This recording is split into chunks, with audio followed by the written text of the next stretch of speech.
Therapy Chat Podcast, episode 400. This is the Therapy Chat Podcast with Laura Reagan, LCSWC. The information shared in this podcast is not a substitute for seeking help from a licensed mental health professional. And now, here's your host, Laura Reagan, LCSWC.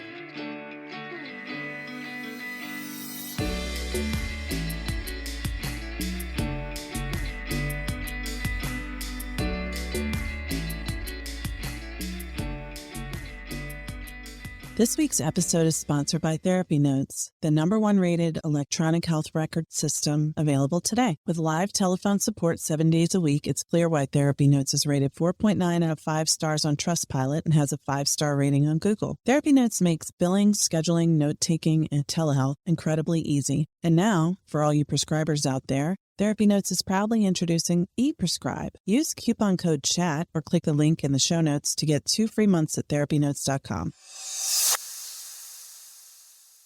Hi, welcome back to Therapy Chat. I'm your host, Laura Reagan, and today I am so happy to be bringing you a very special conversation for episode 400. So I mentioned last week that I wanted this to be a special episode, and it is special, but it's not special in commemorating episode 400 per se. It's special in that we had a really important conversation. And as we learn more about trauma and dissociation, attachment injuries, and how they show up in our lives, I've been wanting to explore more deeply. And my guest today is someone who's working with families whose children have behaviors that cause them problems in school, problems at home, and the people in their lives just don't seem to understand why they are behaving this way or how to help. So this is valuable whether you're a parent, a teacher, a caregiver of some kind, and to understand yourself and the ways that you may have behaved when you were younger in relation to your experiences. So my guest today is a former clinical social worker who has placed her license on hold right now to focus on the work she's doing. So my guest today is Robyn Gobbel. Robyn Gobbel is a former clinical social worker who is currently focused on teaching, writing, providing education, and creating communities for the kids and families impacted by complex trauma, nervous system vulnerabilities, and what she calls big baffling behaviors. In our conversation, you will hear Robyn and I talking about why she started working with this specific population and what she believes is key to helping kids who have complex trauma to be able to have the capacity for co-regulation with their caregivers and the adults in their lives. So I hope you will enjoy listening to my conversation with Robyn Gobbel. As I release this episode 400 today, I just want to say again how much I appreciate all of you who listen, who share this podcast with other people. I love when you contact me with questions and feedback. I love when you comment on social media. And I'm trying to do as much as I can to help more people find Therapy Chat. So you will be seeing more videos on YouTube, more TikToks and Reels. Probably not a lot of me dancing, but you can be grateful for that. So thank you, as always, for listening. Thank you for the support that you've given, whether this is your first time listening or if you've been listening for 8 years. I appreciate you and I value you. And we're all working together to make a change in this world. And I believe that our efforts matter. I'm going to keep holding on to that. I hope you will too. Hi, welcome back to Therapy Chat. I'm your host, Laura Reagan, and today I'm so happy and honored to be speaking with Robyn Gobbel. Robyn, thank you so much for being my guest on Therapy Chat today. Thanks for having me. It's my pleasure. And I've wanted to talk with you for a long time, and we sort of had like parallel paths, but never did they meet until today. So I'm very grateful for you sharing your time with us. And I want to talk about your book and all the things you're doing. But before we get into the specifics, will you just tell our audience a little bit more about who you are and what you do? Yes, thank you. I am a social worker, been a therapist my whole career, and really started, I would say, back in high school, wanting to work with kids who had the kinds of behaviors that just nobody knew what to do with. I picked up the memoirs of a woman named Tori Hayden when I was in high school, and she was a special educator who wrote memoirs that really read like fiction. And she had the kids in her class that nobody else knew what to do with. They gave them to her. And then she wrote books, memoirs. And she was like a miracle worker with that. I mean, my 16-year-old brain was like, oh my gosh, this is amazing. And I want to do what this lady does. And so I've mostly stayed on that path and finished my graduate degree and moved pretty much right into working with kids with, at the time we would have said reactive attachment disorder. And I did most of my graduate studies, like learning about attachment and attachment disorders and reactive attachment disorder and adoption and foster care. And realized immediately I had no idea what I was doing at all. Like, I adored those kids. I wasn't prepared to work with them in any way, shape, or form. And there was nobody else to send them to. In fact, people were sending them to me. And I have a tenacious side of my personality that I think sort of met that as a little bit of a challenge. Like, well, I'm going to figure this out. Tori Hayden could do it. Exactly. Yeah, exactly. So can I. Exactly. And so I just went to work trying to figure it out, which then ultimately led me to what, we would now say the fields of interpersonal neurobiology, relational neuroscience. Like, I had a very enormous aha moment listening to, it was Dan Siegel's 2009 EMDRIA conference plenary address. And a colleague gave it to me on a CD, and I was listening to it driving down the road. And it was just like, what? Like, I don't even know what this guy is saying, but I think it explains everything. Like, every cell of my being says yes, but I don't know what he's talking about. Exactly.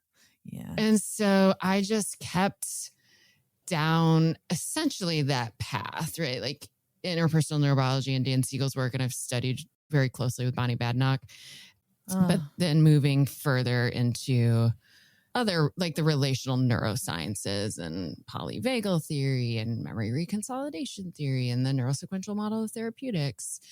But I was working with kids. I was working with out of control kids and was trained as a play therapist, a pretty traditional child-centered play therapist, and leaving the office with black eyes, an outpatient office, the kinds of things that you think might happen in an inpatient or residential setting, but no, I'm just a regular old therapist. Yeah, most therapists in private practice aren't working with, certainly not experiencing black eyes on a more than one time kind of level. Right. But at the same time, there was nowhere else to send these kids. Like, sending them to residential wasn't appropriate or would be helpful.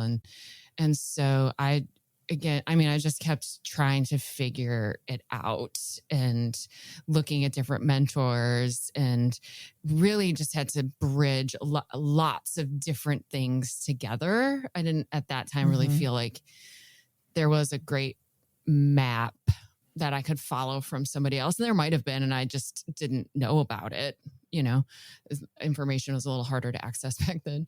And again, just kept going deeper and deeper and deeper. And Dr. Perry's work has been so impactful, and his neurosequential model and understanding lower brain dysregulation and the kinds of interventions that support organization of the lower brain are not the kinds of things play therapists, mental health therapists are typically trained in.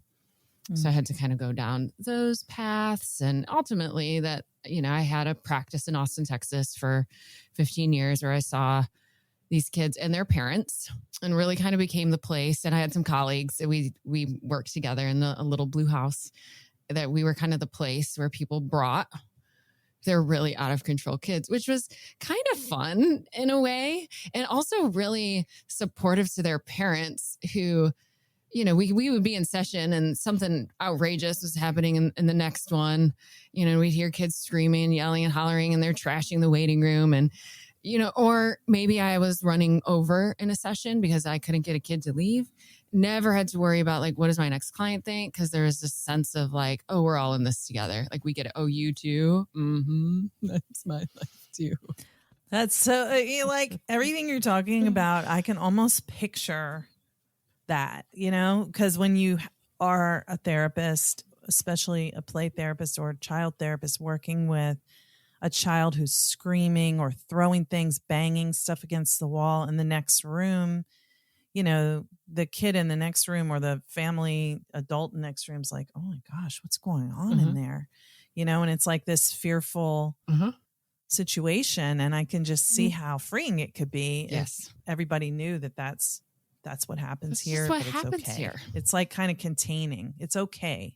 It sounds out of control, but it's not. Right. And we want our client, I at least want my clients to bring me those parts of them. That's what I'm wanting to offer them, is a place, really safe place to bring those parts of them. So I did that for 15 years and along the way started teaching and training. It became very obvious very quickly that I had a lot of privileges in being able to train and access information. And, I had a lot of privilege. And so I tried to offer that then up to my community and my colleagues who maybe couldn't travel or, take these trainings or whatever. So I've always just enjoyed teaching and training anyway. So I kind of had that side of my practice as well, both parents, directly with parents and also professionals. And in 2019, we moved from Austin. I closed my practice. We moved across the country. I'm the only income earner in our family. So I had to somehow find a way to, move to a place where I didn't have a practice and still support my family. So at that time, I was really leaning into teaching and traveling and training. And then the pandemic happened. So in some ways, that was very hard because I was traveling. I had 18 trips that I canceled when the pandemic happened. And then I was able to, especially in hindsight, when I look back on it, really fortunately and really creatively figure out how do I just shift to working online then, which has then allowed me to connect with and reach so many more people. Yeah. And since I wasn't doing therapy at the time, I didn't because I had just moved and hadn't started a practice yet. I didn't have to figure out how to see kids online like all my colleagues were doing. Yeah. So I sort of stayed in this role of I was supporting them as they were on the front lines trying to support, their families. And then I've just kind of stayed in that role. I love it. I love what I do. I have a community, an online community for parents of what we say vulnerable nervous systems and big baffling behaviors. And most of them have kids with histories of complex trauma, but more and more families of kids with neuroimmune disorders. I have some personal knowledge of neuroimmune disorders and how that impacts the nervous system. And, families with kids with just, they don't get it. They don't understand why their kids are doing this. And their kids' behaviors are just not quite like their friends' kids' behaviors. So more and more of those parents are coming in. And then I also hear from those parents every single day that they don't have anybody to help them. There's no professionals they feel like get it, can help them. They feel very alone. So I guess as I'm telling you all this, I'm like, oh, I have a pattern of this. I saw a problem. I was like, how can I solve this problem? So I was like, I know who can fix this. It's me. We need more professionals. Yeah. There have to be more professionals. And also, I am a really big believer. I actually feel super strongly that the mental health field clutches too tightly to what we know and do. And there's not enough of us. And the families that I know are drowning. Their lives are in absolute shambles. And so I train mental health therapists, but I also train parent coaches, occupational therapists, educators. I will train anybody who wants to work with parents of out of control kids, because I don't think it's just something mental health professionals can do. And even if I did think that, that would be ridiculous because there's not enough of us. Yeah. And I'll agree. It's not only something mental health professionals can do, but it's also something that a lot of mental health professionals don't do and don't know how to do. Yep. So it's like, where do they go? It's like, if you have maybe certain behaviors and certain parents, the therapist can work with their family to address the situation. But when it's these using the words out of control behaviors and everybody's so dysregulated, yeah, where do you go? Like, the average family I know where their child has what I would think of as baffling behaviors is probably the child's probably seeing a therapist. The parent might be seeing a therapist, and they're probably going to OTs and, maybe doctors to help with, there may be psychiatry involved. So it's kind of like, you can kind of cobble together a team, but even then you have to, especially like where I live, I don't know how it is everywhere, but here in the DC area, there's like some specialists who people know work with the types of behaviors and symptoms that you're talking about. And you have to, can you get in with that one? This one's got a long waiting list, so it's not very accessible, and people are really in need of help and support. The families are really needing the support. And if you want to help the kids, you can't leave the parents out there.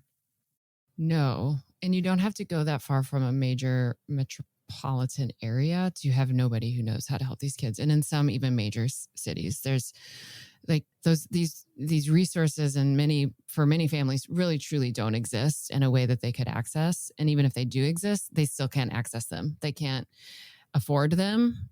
They don't have they can't take off of work, right? Like, and I think about, a single mom who has an inflexible job. How is she supposed to go to all these providers? Like, that's impossible. Mm-hmm. Yeah, I do see where it can be.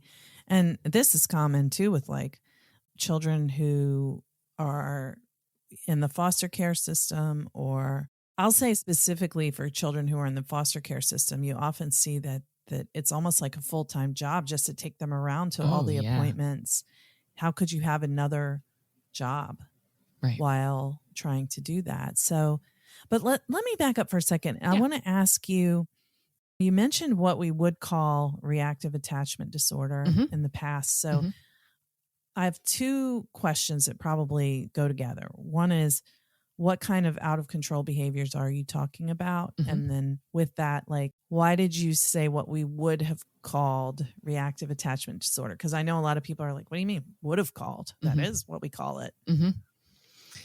So behaviors that I would associate with kids diagnosed with reactive attachment disorder these are the things parents say: extremely controlling, extremely manipulative, lying, conduct disorder type behaviors, hurting animals, destroying property, fire setting, so severely impaired relational skills, the way they do relationships. And again, most of these families would use the word very manipulative, very triangulating, always feeling like, I don't even know my kid. I don't know what they're going to do, being, afraid of them.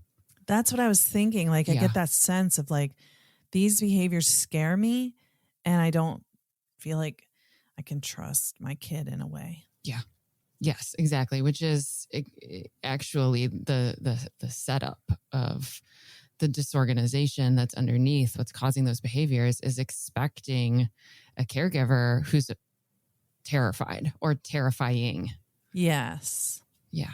So it's a big setup and really hard for an adult to shift out of that, stay regulated and relational, to offer these kids the new experience that they need in relationship.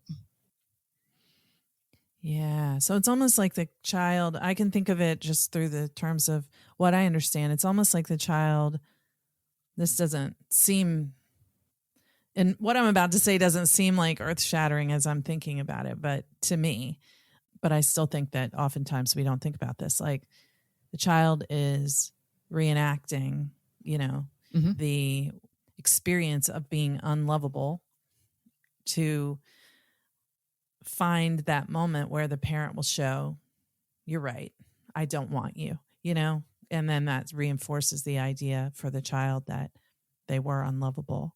Although that's not true, but that's been their experience of life. And so that's right. Yeah. Well, we all do that. We parents. Right. We all behave in ways that elicit the response from others that we're unconsciously expecting. Yes. And then it just perpetuates. And so when I think about behaviors associated with reactive attachment disorder, it does tend to have this kind of just icky relational feeling underneath them as well. And then some of the families I work with wouldn't describe their family or their child that way. They're just very baffled by their kids' behaviors. It's like huge reactions to teeny tiny little problems, or, like my kid, like everybody else's kid goes to school, but mine is, covering their ears and, refusing to go, and I don't get it.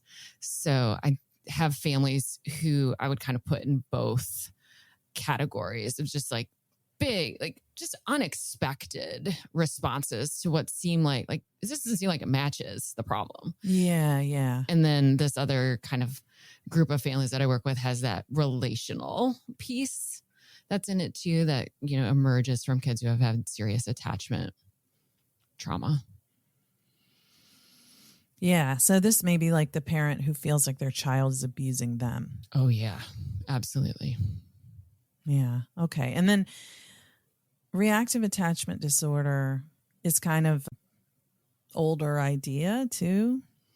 Is that? So, I mean, reactive attachment disorder absolutely still in the DSM and is a diagnosis that kids get, which gets their services paid for. As somebody like in the trenches with these parents, I've really shifted away from even using that language, because if you go to Google and put in reactive attachment disorder, one, it's terrifying, like what you read other people saying.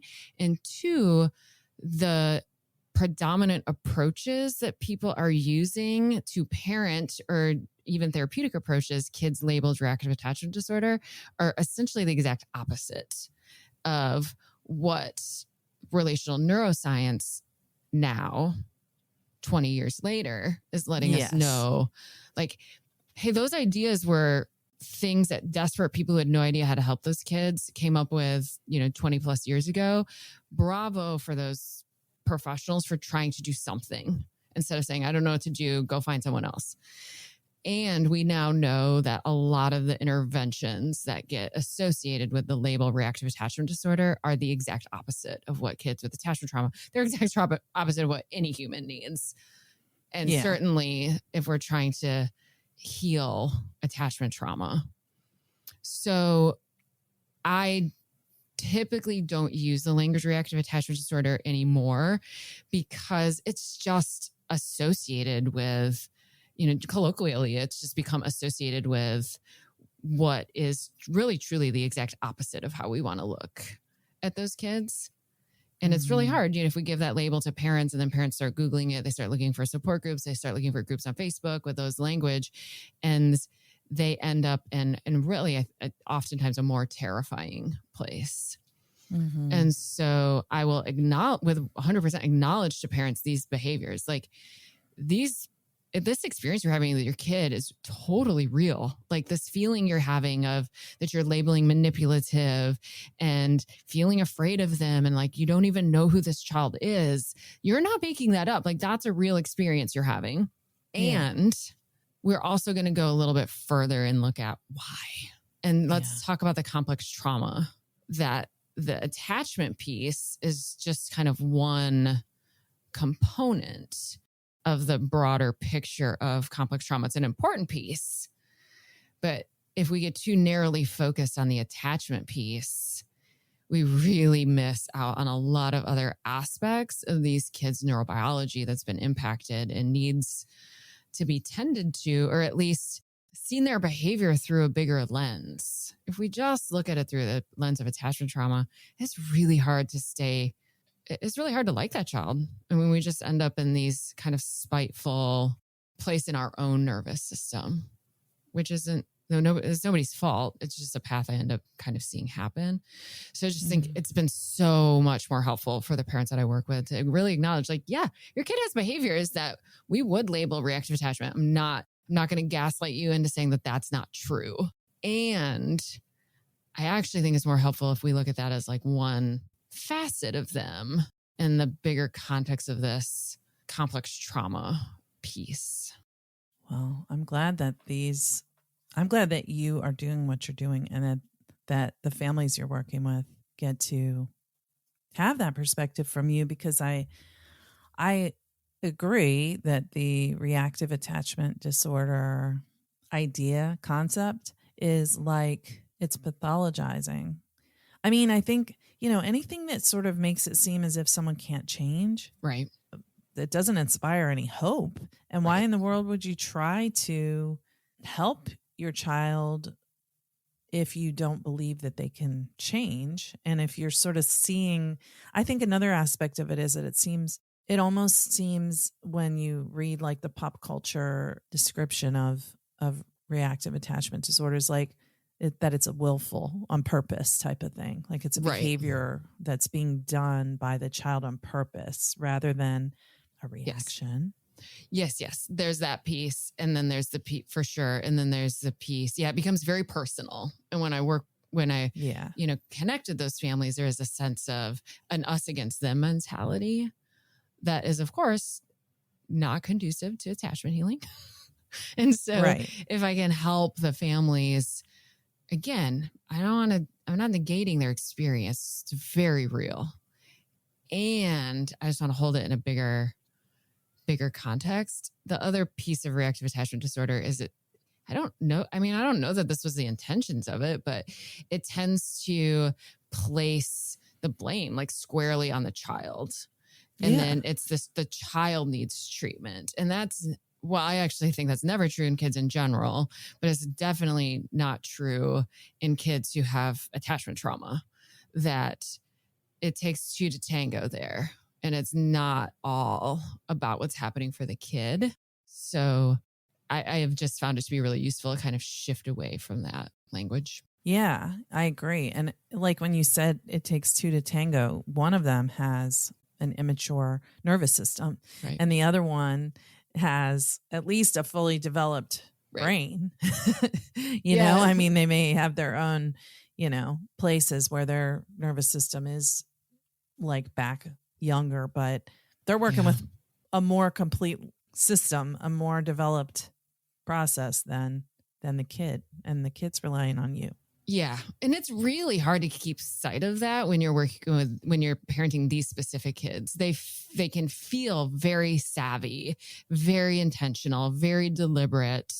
And it is the way that their past trauma sets up this enactment where then the parent ends up feeling traumatized by the kid. Yeah. And if we can, again, very much validate that experience, then I try to take a little bit of a lighthearted approach. And because parents will be like, why do I have to be the one who has to change? Like, this is hard. Like, I want them to change in so many words. That's what they're saying. It's good if they could say that so directly. Right. In so many words, that's what they're saying. Like, when they change, I'll change. And I get that because it does feel like I'm only acting like this because they're acting like this. And I don't want to reward their bad, Yeah. quote, bad behavior. Yeah. And I will just, kind of jokingly say like, well, theoretically, like we're the more regulated ones in the relationship. So big bummer. But the onus does kind of fall on us to try to figure this out. And and I say that with a lot of laughter. And it is a very important thing for parents to grieve. Right. That this is what parenting looks like for them. That they have to do all this work to parent this child that nobody prepared them for. And it is hard, if feeling impossible to parent this child. And so, we can laugh and haha, like, well, theoretically you're the more regulated one. We're gonna have to be the one who figures it out. But man, those young parts of us get to grieve that you're the one who has to do the work for someone else. Yeah. Well, thank you for naming that grief, because that feels very resonant too. And I've worked with families in this situation where they just want to be a good parent. Yes. They're trying to just be a good parent, and they didn't know that. Yeah. And oftentimes, especially kind of like, I think this can be true for all parents, but with adoption, it comes up often that like this wasn't what I was expecting, this wasn't. And then because maybe that they chose this in a way that they're like, yep, maybe I made a mistake, or this was, I shouldn't have become a parent. And of course, that's a devastating thought too. I mean, I could just imagine how painful it would be to even have that feeling just like float through your mind. Absolutely. And all of that's very true. And these parents are all grappling with all of this. Like, maybe I made a big mistake and now I have to deal with the guilt that thought actually crossed my mind. Maybe this is, all of my faults. Then there's, how do I manage the cultural expectations of kind of like the saint adoptive parent? That is a big thing. Yep. And then we do, I think, hold adoptive parents to a slightly higher standard of what their parenting should look like. And, and then for some reason we think that good parents have quote unquote well-behaved kids. It's not how it works at all. But so there's this extra like expectation that actually I'm supposed to be an extra good parent. And then there's a lot of shame in having to reach out for help. Or acknowledging what's going on. And also, of course, adoptive parents go through significant amounts of like assessment to determine if they're worthy enough to become parents. So then how do I go to those same people and say, actually, my child is hurting the cat. Mm-hmm. Are they going to take my child away? What are they going to think about me? I mean, it's just so complex. The feeling of like needing to cover up that things don't feel easy and breezy like you thought it was going to, or even just whatever your expectation was. Maybe it wasn't easy and breezy. Yeah. But definitely not what ended up happening, or these types of behaviors that they're seeing that they don't understand. Yeah. It's a lot. Yeah, it is. And I love that you are helping on multiple levels, because you're working with parents and with people who work with parents, and people who work with kids. Mm-hmm. Yeah. Yes. I find that actually to be the most fun part of the work that I do, is seeing the kind of never ending parallel process that's always happening. That we absolutely need professionals who can, be equipped to help these kids, starting with seeing their behavior for what their behavior really is, getting really curious about like, so my theory of interpersonal neurobiology says we're all always moving towards coherence. We're trying to move towards the most coherent way of being that we know.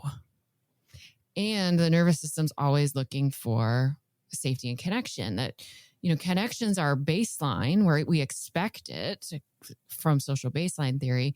And so, I was learning all these things about interpersonal neurobiology. All behavior makes sense. We're all always moving towards coherence. We're all moving towards connection. Connection is regulating. And I'm like, okay, that's not happening with these children. Something's missing in this. Their parents would tell me this child doesn't want connection at all. Connection actually makes my kid more dysregulated. Right? But I really trusted Dr. Dan Siegel. I really trusted Bonnie Badenoch, who's just been my super close mentor for a long, long time, that all their behavior makes sense and that even those kids have a part of them that is longing for connection. They just also have much bigger, louder, more present parts of them that have learned how to protect themselves in, intimate relationships, like being a family. And so they have these very sophisticated behaviors that perpetuate the attachment disorganization. And that actually makes sense, right? When we start to understand memory processing theory and how the brain is, our reality is made up of 80% of the past. That very little, 20% of how we're interpreting reality is based on what's actually happening in the here and now. That so much is based on what's happening. So we start to really layer in all of these pieces that ultimately then a behavior happens. The behavior is the only thing we can actually see. Everything else happens internally. And so I just keep holding on to this kind of crux of interpersonal neurobiology and some polyvagal theory too we're all searching for connection. Connection is a biological imperative. And I hold that next to, and also your kid is obviously acting in a way that's telling us they don't want connection with you at all. So both of these things are true in this moment. Let's look at why. Like if we know connection and resting into connection, our brain needs to develop, our brain needs to survive, like our physical body, right? Like we know now the devastating impact of spending way too much time, right, in not feeling safe, and how that impacts, like the increased rates of autoimmune disorder and substance abuse, and right, like we know all these things. So we know if those things are true, then therefore, for me, it really only makes sense that as humans, we really are supposed to not spend all that time in that place. So why are they? And that is the question for me that just keeps me going. Why?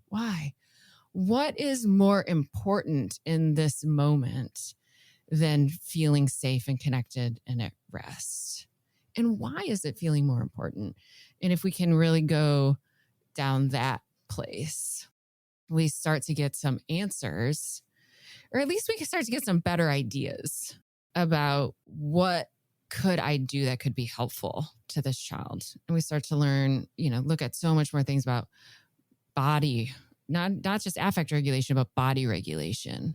That brings me to like what OTs do for work and our sensory systems and regulating our bodies. And then Dr. Perry's work, who's really focused on considering the impact on lower brain development and how we invite the brain into organization. Again, trusting that the brain wants to go. That's a real big, crucial piece, is that we stay really anchored to the truth that the brain does want to go there. Otherwise, it's so easy to give up and be like, this kid just doesn't, this kid's just a sociopath. This just kid, anytime I'm tempted to do that, I just go back to like, but that's not true. Like, that's not how humans work. We're a social species. Like our species would become extinct. So what is the real problem here? And how do we address that? So I'm always looking at felt safety.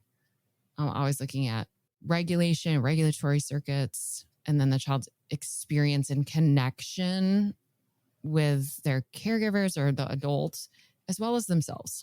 And then I start to get some good ideas about what might be really causing this behavior and how could I actually help it. The Institute for Creative Mindfulness is the EMDR therapy training brainchild of Dr. Jamie Marich, a clinician and author and previous guest of Therapy Chat, who's on a mission to confront stigma around mental health, trauma, and dissociation. The Institute, informed by Jamie's work, teaches a somatic, expressive, bottom-up approach to EMDR therapy that does not treat dissociation like a dirty word. The Institute for Creative Mindfulness empowers its students to navigate dissociation as a normal response to trauma and stress when it shows up. Dr. Jamie Marich, who is out and proud on various levels about her own recovery, is a strong believer in the healing capacities of EMDR therapy and helping our clients to heal from the impact of trauma. She and her hand-selected team of faculty members will work with you to apply this modality in a practical and integrative way. In a special offer available to listeners of Therapy Chat podcasts, you can use the code TherapyChat to receive 15% off of any program offered by the Institute for Creative Mindfulness in 2023. This includes their EMDR therapy basic training programs and a wide variety of home study, advanced topics, and other CE offerings. Go to instituteforcreativemindfulness.com and use the code TherapyChat, all caps, that's TherapyChat, at instituteforcreativemindfulness.com to save 15% off of any program in 2023. Running a group private practice has been a challenging and rewarding experience, and one thing that has made it so much easier is Therapy Notes. Therapy Notes makes billing, scheduling, note-taking, and telehealth incredibly easy. If you're coming from another EHR, like I did, Therapy Notes makes the transition incredibly easy, importing your demographic data free of charge so you can get going right away. My team has found Therapy Notes very easy to learn, it's intuitive, the customer support is second to none. And that's one of the things that has kept me a Therapy Notes customer for several years now. Anytime I've needed to contact Therapy Notes for help with an issue I couldn't figure out on my own, I've been able to get through to someone and resolve the issue within 15 minutes, 99% of the time. Find out what more than 100,000 mental health professionals already know. Try Therapy Notes for 2 months absolutely free. Just click on the link in the show notes or enter the promo code CHAT at therapynotes.com. That's fascinating. And I started in this field in 2002, before grad school, before I was even finished with my bachelor's degree. And it was Bruce Perry's work that I learned. He had at the time the Child Trauma Academy. Yes. Yeah. And it was like the internet was kind of new at the time, but he had these free videos you could watch that taught so much about child brain development and the impact of trauma on child brain development. And I didn't hear him talking about attachment then. He was talking about child trauma and brain development. But I mean, it's related. Just wasn't using that word, at least in what I was hearing. And I haven't followed as much of the neurosequential model. So how does the neurosequential model, because when I hear that, I hear like the way that the brain develops sequentially as being significant. And I know it comes from the lower brain up. So can you tell us a little bit about that? And then maybe people will want to go to your trainings to learn more. Or Dr. Perry's trainings, which are phenomenal. So, the premise of the neurosequential model is the brain develops from the bottom up and the inside out. And what that means in Dr. Perry's work is that we are very usually overlooking the impact on early brain development because I don't know that Dr. Perry would say what I'm about to say, so I don't mean to imply that, but we do tend to look at these kids and stay real focused on their relational symptoms. And so we're taking a real relational approach to treating them, which looks like standard psychotherapy or, things like that. Whereas like the neurosequential model reminds us that we've got to pay attention to the lowest basement part of the brain because we can't build a stable house on top of a foundation that's got a lot of holes in it. Okay. essentially. And so, in the brainstem and the diencephalon, we're looking at those lowest, most inside parts of the brain. And I'm going to be very oversimplified here, but we're looking at, the autonomic nervous system, regulation of energy and arousal, our, sensory experience in the world, and how our sensory experience helps us develop our sense of who we are, and how the brainstem and the autonomic nervous system begin to be, patterned in and developed in utero based on the rhythms of the pregnant person. And so the autonomic nervous system is our, all of our automatic stuff: heart rate, respiration, temperature modulation, all of this stuff that has a pattern to it, has a balance to it, right? And that's kind of the foundation of it begins with the development of that part of the brain, the brainstem, and the autonomic nervous system, which isn't only brainstem, but the brainstem is, what's developing first from the neurosequential model standpoint. That's where the neurons are most connecting fastest, right? Okay. Those connections are really happening at a super fast rate in utero and shortly after birth. And what Dr. Perry's research tells us is that is setting the rhythms of our autonomic nervous system, our ups and our downs, our ebbs and our flows. Sure, for heart rate, sure, for those kinds of things too. But dysregulated, out of control behaviors are driven by energy. And if we paused, we would see how a very common factor in these baffling behaviors is that there's no rhythm to them. There's no balance, right? There's no up and down, ebb and flow. And also they don't match the stressor. Mm-hmm. And so Dr. Perry's work reminds us to pay attention to these lowest parts of the brain. Dr. Perry's work isn't focused on the brainstem. His neurosequential model is on the whole thing. But so often, especially folks trained like us, we are overlooking the brainstem and the autonomic nervous system, and also what kids need then, which Dr. Perry would say are experiences that are rhythmic, repetitive, relational. He has a couple other R words, but when I'm teaching parents, I focus on those: rhythmic, repetitive, relational, and somatosensory, involving the body. And they're here and now. We're not doing metaphor-based processing. I'm not creating a world in the sand tray. I'm not, acting out my trauma with the dolls. I mean, that might be happening, but that's not what we're focusing on when we're thinking about brainstem healing. When we're thinking about brainstem healing, we're thinking about rhythmic, repetitive, relational, somatosensory experiences, and also experiences that happen in moments. Dr. Perry talks about moments of healing a lot.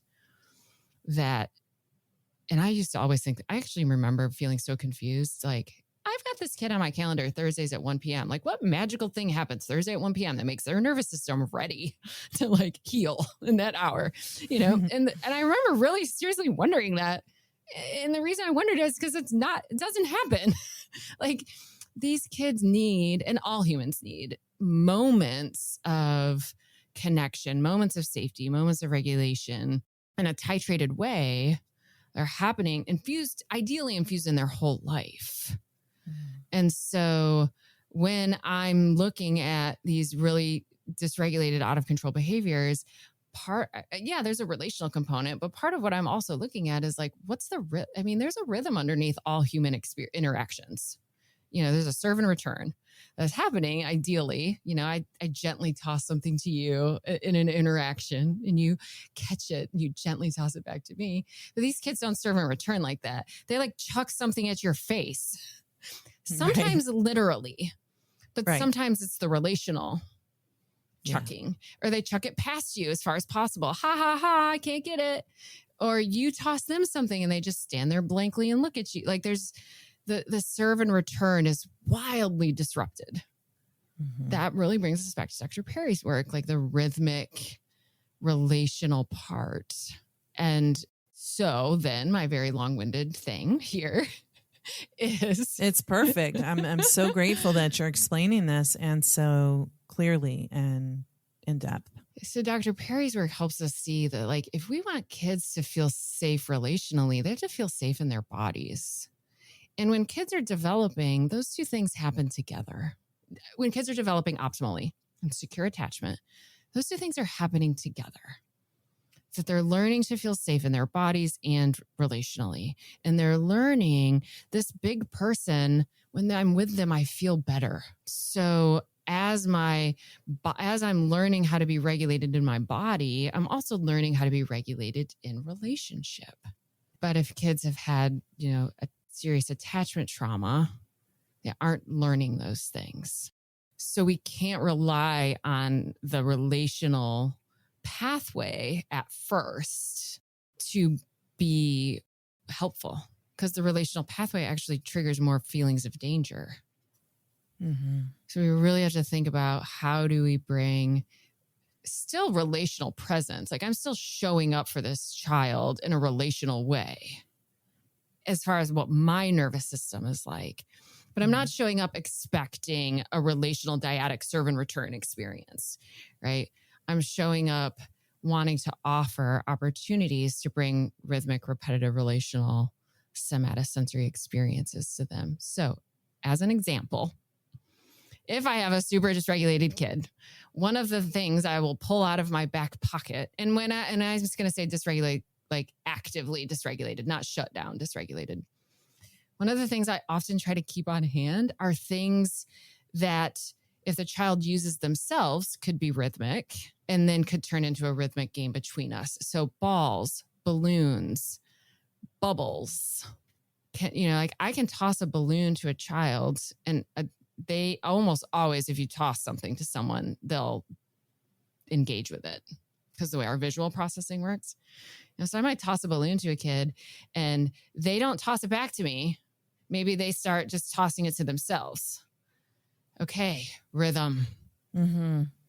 Now that starts to bring some regulation maybe into their bodies. That widens their window of tolerance for relationship, because they feel a little safer in general. Now maybe that balloon kind of gets away from them and comes to me accidentally, or maybe intentionally, I don't know. And then I can toss it back to them. And then slowly, gradually, and this could look like over the course of 1 minute or the course of like 1 year. Yeah. Right? It shifts, as the rhythm, the rhythmic, repetitive, relational somatosensory experience starts to regulate this lowest part of the brain. It can open up some additional relational safety.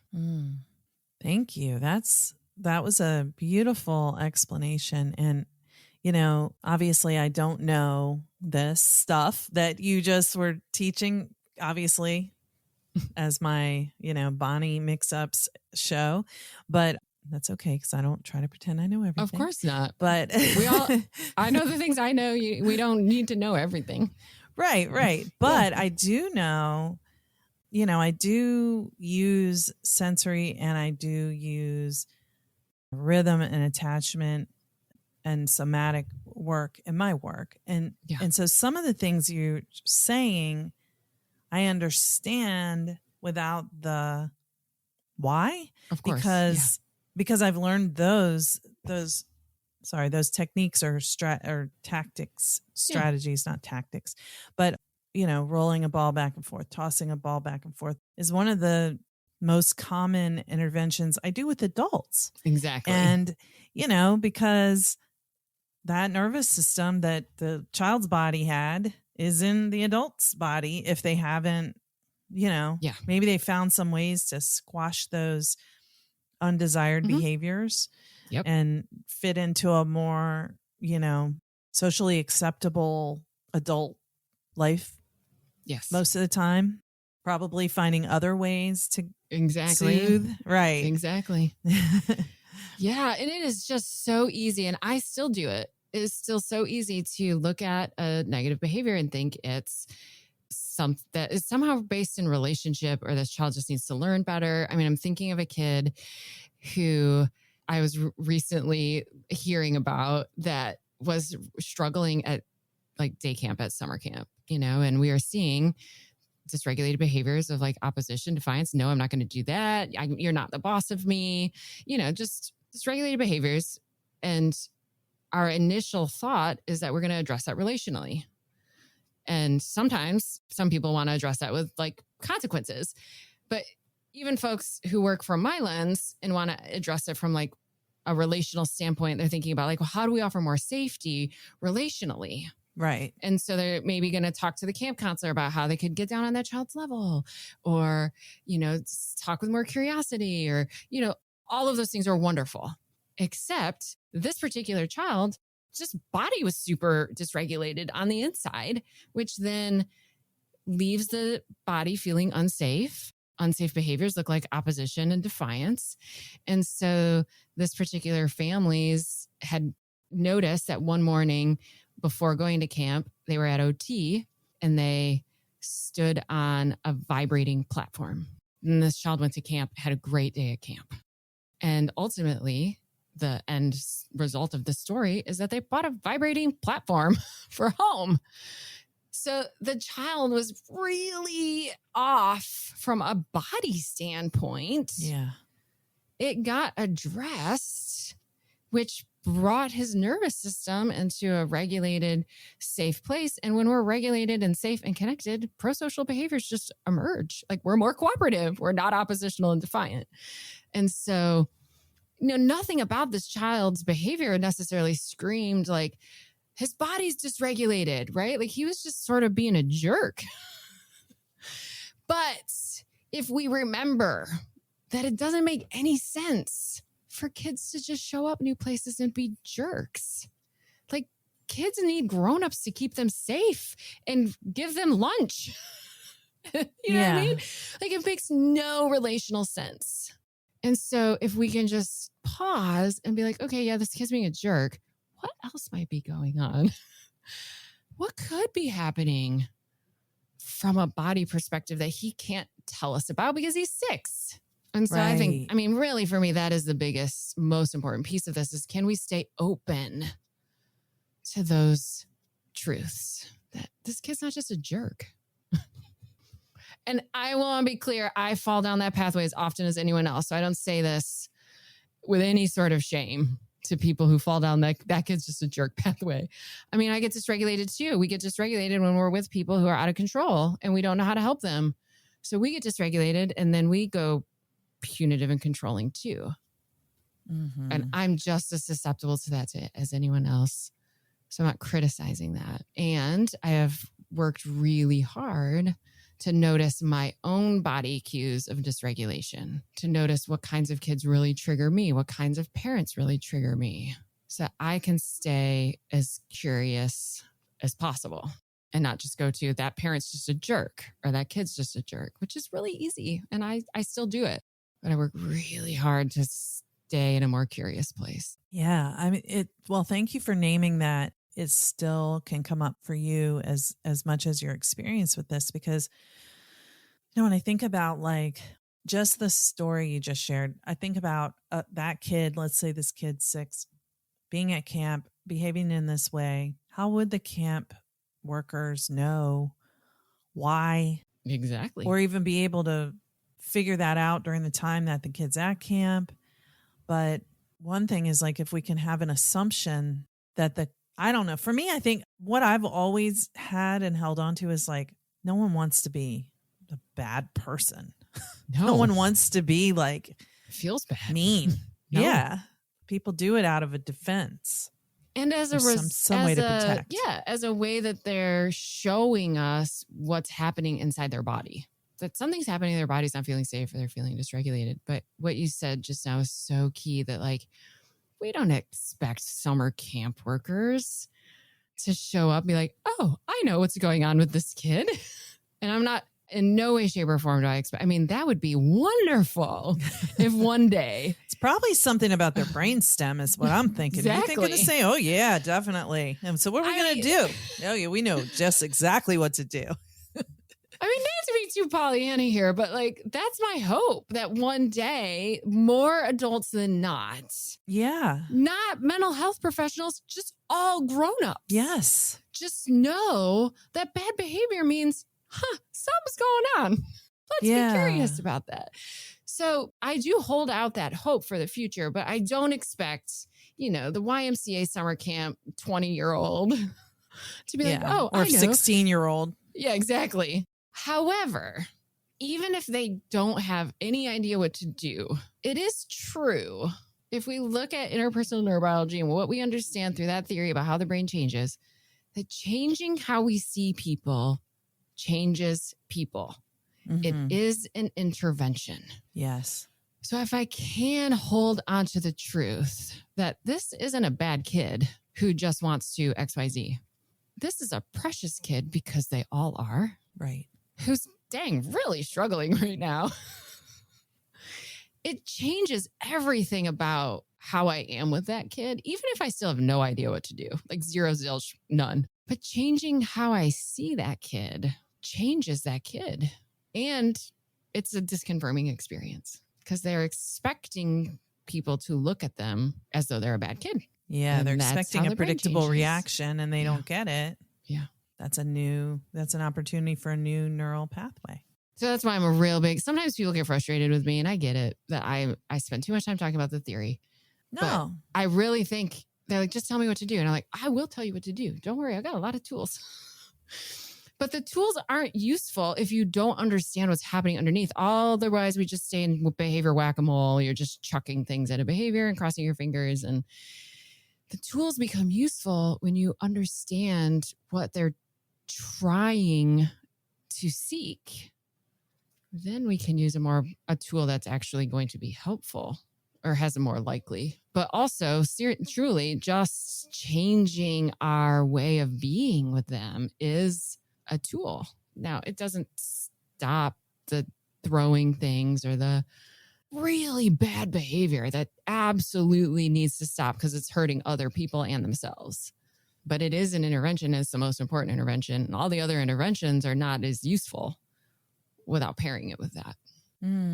So if nothing else, people who are listening can take away that the more we can be open and not labeling and seeing the worst in behavior, or interpreting the behavior as the worst intentions, that is an intervention in itself. But I think that's so valuable, and it's so beautiful that you are, like we were saying earlier, you're teaching parents who have kids with these big baffling behaviors, and you're teaching people who are professionals working with parents at whatever level. So you are potentially reaching, the reach is huge. And I mean, that's a movement. It's a movement. You're leading a movement. It feels fun. And I do enjoy hearing about, the person in my program who's had a 10-minute call with their client's pediatrician. And they lob out some of my owl, watchdog, and possum language, maybe. And then all of a sudden, after just a 10-minute conversation, the pediatrician's, in Oregon has been introduced to a new idea about, it's really fun to hear about all the ways that little tiny moments matter. And it certainly fuels the very hard work that we do. Yes. Oh, yeah. Thank you for your work. And I wish we had more time. Maybe we'll do something else. But before we have to wrap up for now, will you just tell them about your book and how it can be used as much as you can do that sort of quickly for yourself? So Raising Kids with Big Baffling Behaviors, Brain Body Sensory Strategies That Really Work, which is the world's longest book title ever. And did you know authors don't really get to choose? Hey, it's very clear what it is. It's very clear. Exactly. It is a book for parents. So I've very, very deliberately written it in a way that is very useful for parenting professionals as well. And it really outlines my the way, the path that I take working with kids and families is that I teach them a lot about the brain and the neurobiology of behavior. And then I help them see their kids' behaviors through this playful metaphor of the owl and the watchdog and the possum brain. And then we spend time getting to know the owl, watchdog, and possum brain. And then we strengthen the owl brain with basically tools and strategies that widen the window of stress tolerance. And then we calm the watchdog and calm the possum brain, which are how to respond to dysregulated behaviors. And then the third big important piece of the work that I do is helping the adults develop more of a relationship with themselves. So we talk a lot about self-compassion, a lot about widening their own window of stress tolerance, a lot about their own implicit memory and what might be causing them to see behaviors through a certain way. And so I have like a parenting model. It gets all outlined in this book. And what I really wanted to do with this book, and people are saying maybe I did this. The book's not out yet, so we'll see what a lot of people say. Really wanted the book not to just be another parenting book. Like I really wanted to take the theory of what I understand about how the brain changes in relationship. And like, could I do that in a book somehow? And I thought about like, what really is it about the work in the office that I do with kids and families? It's not just the information I give them. Mm-hmm. In fact, that's like a teeny tiny part of it. What really changes parents and kids? And could I offer that through words in a book so that it changes lots of people instead of just a very small handful of people who can work with me? And so how I tried to do that is the book has characters. And there's a mom, Nat, who comes to the office for parent coaching, and I'm helping her. And every chapter opens with Nat coming in and me helping her, and it's in first person language. So I bring the reader through my experience of being with Nat and helping her kid.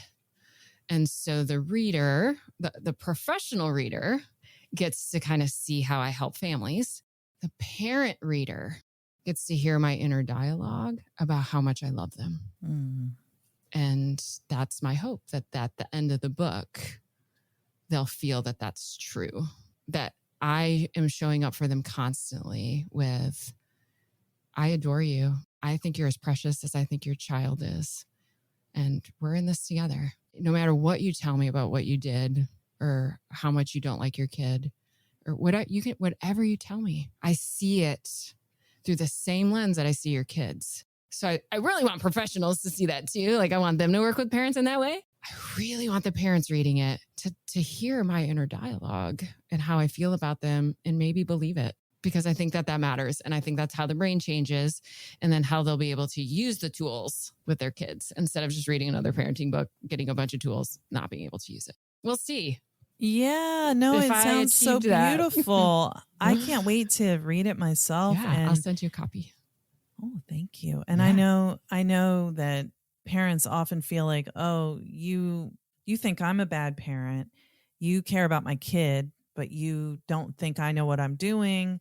And also you think you know better how to parent my kid, and you think you would do better, but you don't know because you don't know what we deal with at home. And, it's like that parent is there really needing somebody to really care the same way that the child therapist does care about the child, right? They need the exact same thing their kids need, which is to be seen and known and co-regulated. And I wanted to see if I could do that in a book. And a couple people have said it was successful. We'll see what happens when everybody reads it. Maybe a couple more people will. And that's really my goal. Will a couple more people than I could have impacted in the office get that experience of being seen and known and co-regulated, and begin to like internalize that voice of you're doing the very best that you can. Beautiful. Thank you. Well, Robyn, for all of the parenting professionals, parents, and others who are listening and want to learn more, maybe they want to join one of your programs, or I know they'll probably want to buy your book too. Where can everyone find you? I'm easy to find, robyngobbel.com. I have a podcast. It's called the Baffling Behaviors Show. It's mostly for parents. I mean, parents are my audience, but of course, professionals are listening.